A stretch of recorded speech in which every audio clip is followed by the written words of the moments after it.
Hello everyone, welcome to KMIT Solution Services. My name is Raman. इस lecture में हम C के compilers के बारे में पढ़ेंगे। सबसे पहले हम देखेंगे कि C कंपाइलर्स का यूज क्या है। देखिए, जब भी आप कोई प्रोग्राम लिखते हो C में, तो वो आप एक प्लेन इंग्लिश लैंग्वेज में लिखते हो। जैसे मैं यहाँ पे गया और मैंने यहाँ पे एक प्रोग्राम लिखा #include एंड यहाँ पे लिख दिया मैंने stdio.h। फिर उसके बाद मैंने वाइड मेन लिखा। ठीक है, अब ये सब हम डिटेल में पढ़ेंगे, लेकिन इस यहाँ कुछ ठीक। तो ये मेन फंक्शन लिखा। इस मेन फंक्शन के अंदर मैंने एक प्रिंट एफ स्टेटमेंट लिखा। तो उसमें मैं लिखा print F and /n hello world.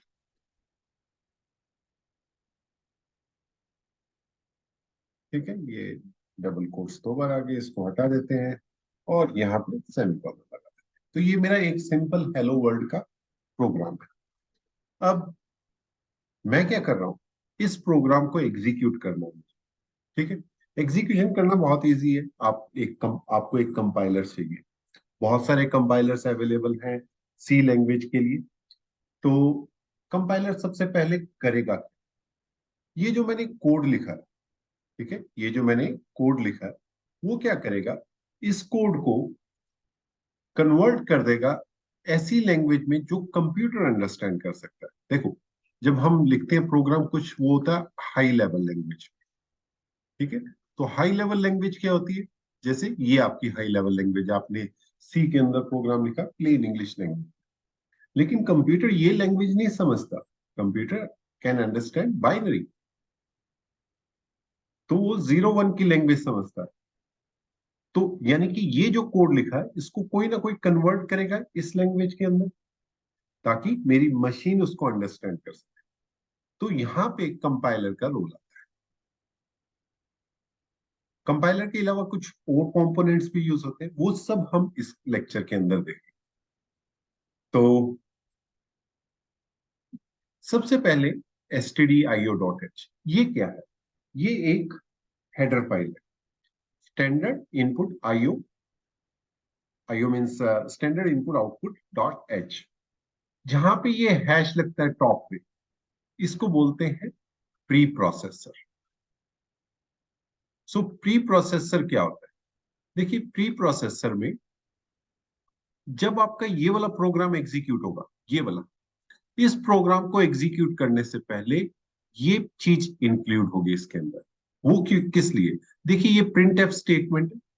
ये प्रिंट एफ स्टेटमेंट की डेफिनेशन हमने यहां कहीं नहीं लिखी, वो इस फाइल के अंदर है stdio.h के अंदर। तो जब मैं प्रिंट एफ स्टेटमेंट लिख रहा हूं, तो उसको डेफिनेशन चाहिए, तो ये चीज इसके अंदर इंक्लूड होगी। तो ये काम है प्री प्रोसेसर का। हम कुछ मैक्रोज भी लिखते हैं इसके अंदर, वो भी पाउंड साइन से स्टार्ट होते हैं। जैसे मैंने लिखा है डेफ। ठीक है, इस तरह से डेफिनेशन हम लिख देते हैं। तो कंडीशनल स्टेटमेंट भी लिख देते हैं। तो वो सभी क्या है, ये सभी प्री प्रोसेसर जो है कंपोनेंट, वो क्या करता है, वो इस इन फाइल्स को, इस माइक्रोस को आपकी फाइल के अंदर, मेन फाइल के अंदर इंक्लूड करता है। ठीक है, तो इसको हम थोड़ा सा देखते हैं अब डिटेल में, और इसको हम देखेंगे कि हम कैसे एक कंपाइलर को यूज करेंगे। मैं जो कंपाइलर यूज करूंगा, वो कंपाइलर होगा GCC, GNU कंपाइलर कलेक्शन। सो इसको बोलते हैं GNU कंपाइलर कलेक्शन। जैसे मैंने बताया कि और भी कई कंपाइलर्स अवेलेबल है, लेकिन हम अपने लेक्चर्स में इसको यूज करेंगे। आप टर्बो सी यूज कर रहे, तो आप टर्बो सी भी यूज कर सकते हैं। ठीक है, तो अभी हम देखते हैं कि अ, अभी ये वाला, इसको मैं क्लोज कर देता हूँ। तो सी कंपाइलर में क्या होता है, ये आपका सोर्स कोड है। ये सोर्स कोड सबसे पहले, इसके अंदर जो प्रोसेस चलेगी वो होगी प्री प्रोसेसिंग। प्रोसेसिंग में क्या होगा, it includes heads sorry, hash directive contents. तो जो हैश डायरेक्टिव कंटेंट्स हैं जैसे stdio.h या मैक्रोस जो हम पढ़ेंगे उनके बारे में, लेकिन अभी फिलहाल जो ऊपर पाउंड सिंबल से इंडिकेटेड है वो चीज आपके प्रोग्राम के अंदर इंक्लूड हो जाएगी। तो the pre processor is a stage processes the C source code before actual compilation. It handles the directory, starts with the hash symbol such as hash include and hash define for macros. The preprocessor replaces the directives of the appropriate code, preparing the source for the next stage. तो वो क्या करेगा, वो पूरा include करके अभी next stage पे जाने के लिए वो कंपाइलर को दे देगा वो।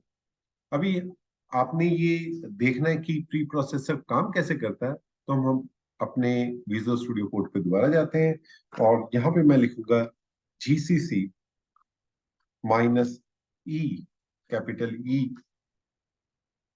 और आपकी फाइल करना। तो जब मैंने इसको एग्जीक्यूट किया इस कमांड को, तो देखो इसने क्या किया, ये तो मेरा कोड हो गया ये वाला, ठीक है, ये तो मेरा कोड हो गया। इसके अलावा ये देखो ये सारी चीजें कहां से आ रही, stdio.h, यानी कि उस फाइल को इंक्लूड किया इसने प्री प्रोसेसर। तो आई होप आपको ये कॉन्सेप्ट समझ आया होगा। अभी देखो कोई नई फाइल नहीं बनी यहाँ पे, इसने सिर्फ इंक्लूड किया, ये बैकग्राउंड में चलती है ये चीजें। अभी जब यहाँ पे आपका प्री प्रोसेसिंग कंप्लीट होता है, नेक्स्ट होता है कि आपके कोड को असेंबली कोड में कन्वर्ट करेंगे। ठीक है, तो सी का कंपाइलर क्या करता है, क्योंकि उसके लिए तो ये पूरा एक कोड है, इस कोड को लेगा और ये इसको असेंबली कोड में कन्वर्ट करेगा। अब असेंबली कोड क्या होता है, असेंबली कोड एक ह्यूमन रीडेबल कोड होता है। असेंबली एक लैंग्वेज है जो कि एक लो लेवल लैंग्वेज है, और वो लैंग्वेज क्या करेगी, उसको फिर हम असेंबलर को देंगे, वो मशीन कोड में कन्वर्ट करेगा, मशीन से फिर एग्जीक्यूटेबल बनेगी लिंक करके। तो सेकंड है compilation. The compiler takes the pre-processed C source code and translate into the assembly code or immediate code specific to the target architecture. The generated code represents the program's instructions in a readable format. देखते हैं ये कैसे बनता है। तो इसमें मैं वापस यहाँ जाऊंगा और यहाँ पे अभी देखो अभी एक ही फाइल है, तो मैं यहाँ लिखूंगा GCC -S और आपकी फाइल का। तो इसने देखो एक फाइल बनाई यहाँ पे main.s फाइल। तो इस फाइल में देखते हैं क्या है, इस फाइल में एक असेंबली कोड है। तो इसने मेरे कोड को असेंबली कोड में कन्वर्ट कर दिया। ठीक है, अब ये असेंबली कोड जो है वो असेंबलर लेगा और उसको एक मशीन कोड में कन्वर्ट कर देगा।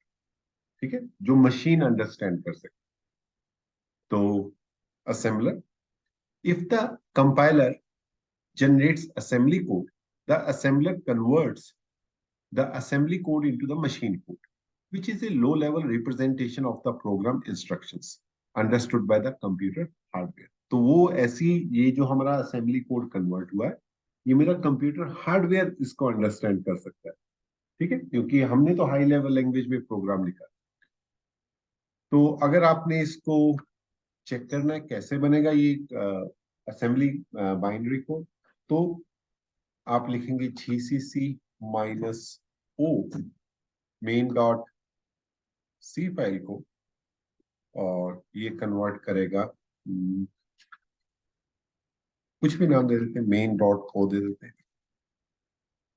ओके ओके, सो थोड़ा सिंटेक्स -o यहाँ पे, एक्चुअली ये चीज पहले आएगी।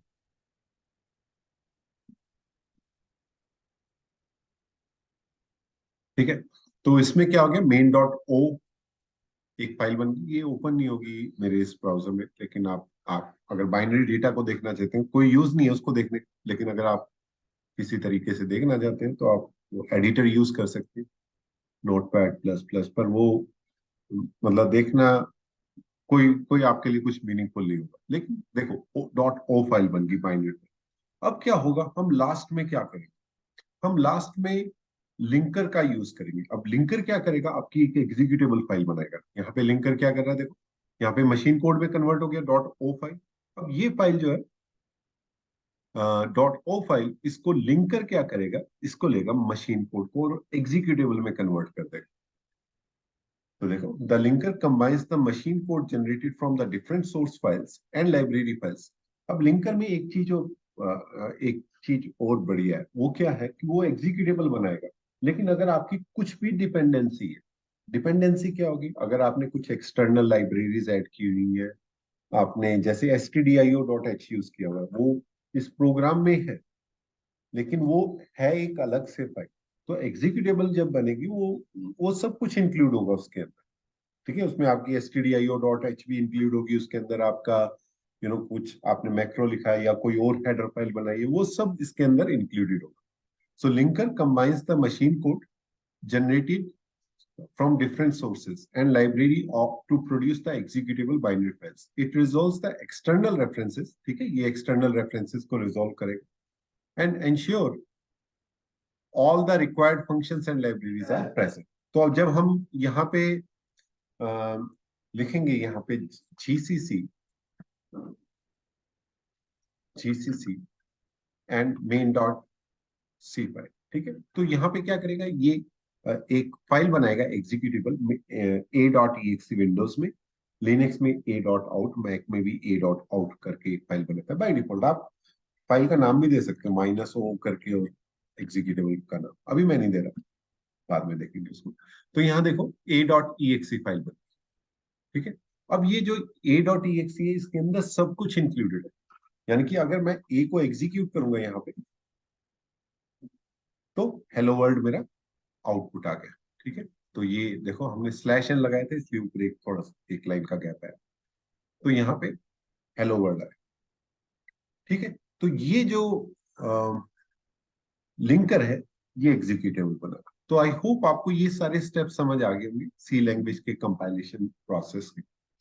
अभी बहुत सारे कंपाइलर्स हैं, जैसे मैंने बोला, क्योंकि सी एक ऐसी लैंग्वेज है जो 6973 में और बहुत वाइडली यूज हो रही है, तो इसलिए इसके अलग अलग कंपाइलर्स भी इसके अंदर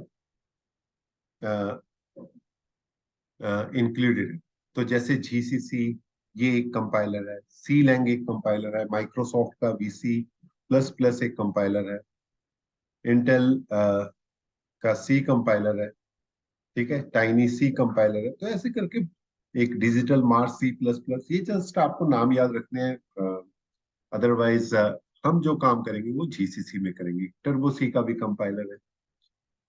तो आई होप आपको ये कंपाइलेशन प्रोसेस समझ आई हो।